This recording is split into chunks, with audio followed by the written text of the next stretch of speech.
ವಾಲ್ಮೀಕಿ ಹಗರಣದಲ್ಲಿ ಸಿಎಂ ಸಿದ್ದರಾಮಯ್ಯ ರಾಜೀನಾಮೆಗೆ ಒತ್ತಾಯಿಸಿ ಬಿಜೆಪಿ ಜೆಡಿಎಸ್ ನಡೆಸ್ತಾ ಇರುವ ಪಾದಯಾತ್ರೆ ಮೈಸೂರನ್ನ ತಲುಪಿದೆ. ಬೆಳಗ್ಗೆ ಶ್ರೀರಂಗಪಟ್ಟಣದಿಂದ ಪಾದಯಾತ್ರೆ ಹೊರಟಿತು. ಈ ಮೂಲಕ ಸತತ 7ನೇ ದಿನಕ್ಕೆ ಕಾಲಿಟ್ಟ ಪಾದಯಾತ್ರೆ ಮೈಸೂರಿನಲ್ಲಿ ಮುಕ್ತಾಯವಾಗಲಿದೆ.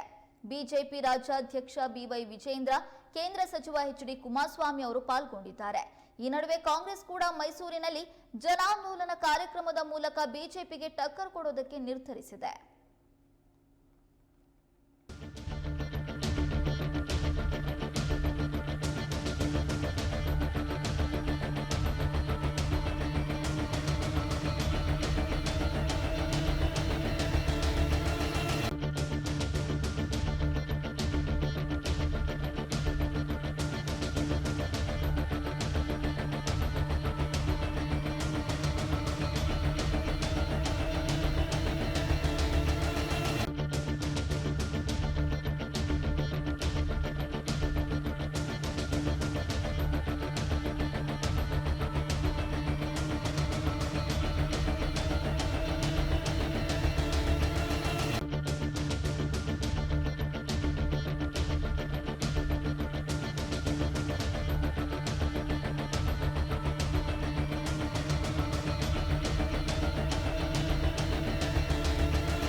ಮೂಡಾ ವಾಲ್ಮೀಕಿ ನಿಗಮ ಹಗರಣಕ್ಕೆ ಸಂಬಂಧಪಟ್ಟಂತೆ ಸಿಎಂ ಸಿದ್ದರಾಮಯ್ಯನವರು ರಾಜೀನಾಮೆಯನ್ನ ಕೊಡಬೇಕು ಅಂತ ಬಿಜೆಪಿ ಜೆಡಿಎಸ್ ಪಾದಯಾತ್ರೆಯನ್ನ ನಡೆಸ್ತಾ ಇದೆ.